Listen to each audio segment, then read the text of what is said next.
$2 million, $5 million, 20 times my salary. How much do I actually need to live the life that I want to in retirement? Stay tuned because I'm going to go over the factors that you need to consider when coming up with your number. Hi, my name is Sid Misra, and I'm a certified financial planner who is passionate about financial education. I believe that the more you understand the financial system, the more you can use it to your advantage. And that goes for those just starting out in their journey, those who have been traveling for some time, and those who are nearing retirement. So, how much do I actually need? What is the target that I'm supposed to be working towards? And what does that number include? What's interesting is if you Google this question, how much do I actually need to retire? You're going to get a lot of cookie cutter advice, having a certain amount of money, a few million dollars, X times your salary. There's a lot of different general rules of thumb that are out there, but at the end of the day, when you're trying to secure your retirement, general rules of thumb are not going to work. You have a specific situation, your situation is different than someone else's, and so you need specific advice to your context. Context matters, and your context matters. And so even this video that I'm sharing with you right now is general information, is a general context, but I want you to think about this in terms of your own situation, your own context. How do these different factors that I'm going to bring up factor into your context and to you ultimately getting to your number? So the first thing that we need to figure out when you're trying to figure out your number, how much you actually need, is what does your ideal retirement look like to you? Does that include traveling and being close to family? Do you like to hike or do you like to play golf? You have to factor these things in there, and you want to make sure that your retirement is going to reflect that, right? We want to be retiring to something, not just away from working life. And retirement is meant to be enjoyed. So you should be including things that you will enjoy while you're not working and while you're taking advantage of the life that you've built for yourself. Again, what matters to you and what do you value? Get clear on those things and be intentional about your pursuit of them and be intentional about including them in your overall financial plan. Now, outside of what you want retirement to look like, there are a few basic things that are always going to be there. You will need a place to live. You'll need access to transportation if you don't already have your own vehicle. You're going to need to pay for the bills and things like that. And so those necessities will always be there.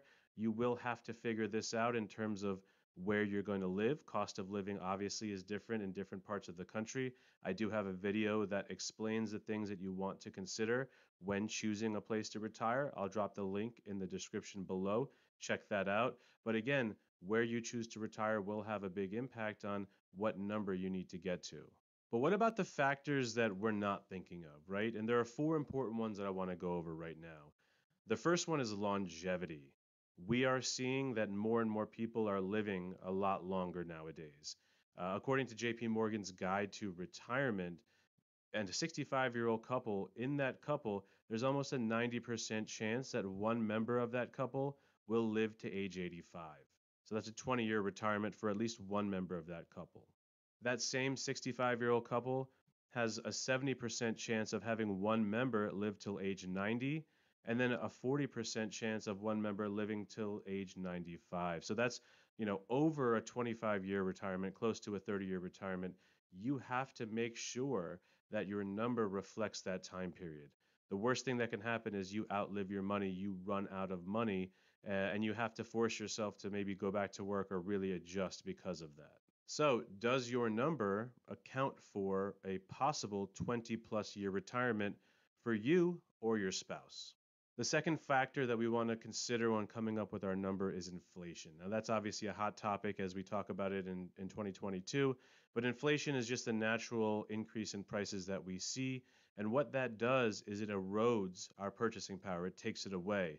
So, what our dollars used to be able to buy, you need more dollars to buy the same thing.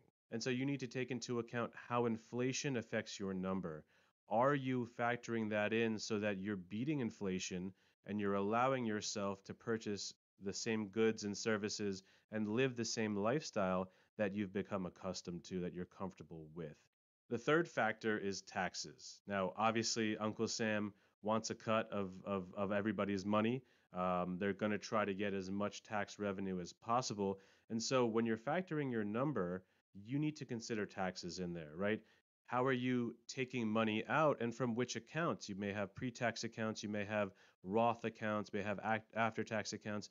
How are you taking money out and in what order from those accounts to make sure that you're not paying more in taxes than you should be?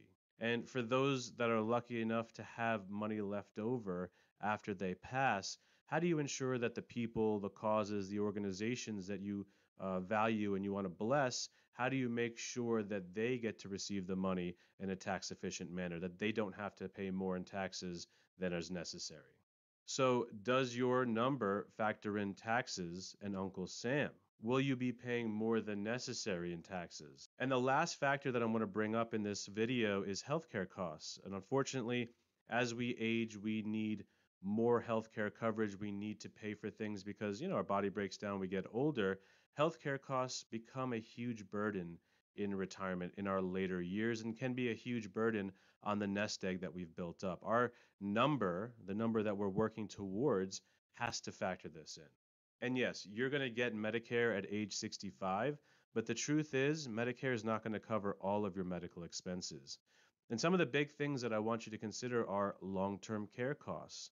There are activities of daily living like being able to clean yourself, bathe yourself, feed yourself, being able to use the bathroom and control your bowel movements and bladder.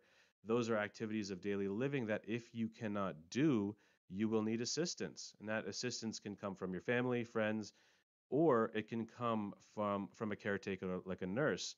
And that can get expensive. That can add up over time. Now, according to JP Morgan's Guide to Retirement, there is a 60% chance that someone within a couple is going to need some sort of coverage for these activities of daily living at some point in their life. So there's a more than 50% chance that one person will need that.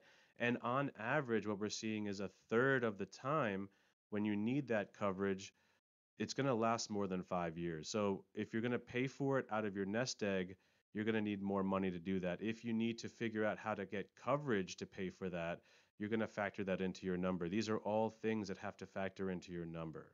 So does your number account for healthcare costs? Does it account for long-term care costs? And keep in mind, these costs generally increase at a rate higher than the regular inflation that we're normally seeing in the market.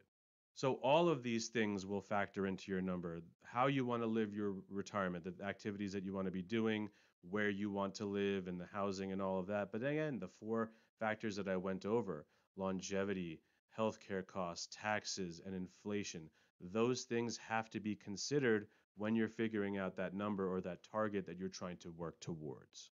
Now, really quick, if you don't figure out your number, there's a couple of things that are going to happen. Number one, you may not get to the point where you need to be. You run the risk of having less money than you actually need and running the risk of running out of money because you have not added these factors in, you have not accounted for them. And that is a false sense of security in your nest egg and its ability to take care of you.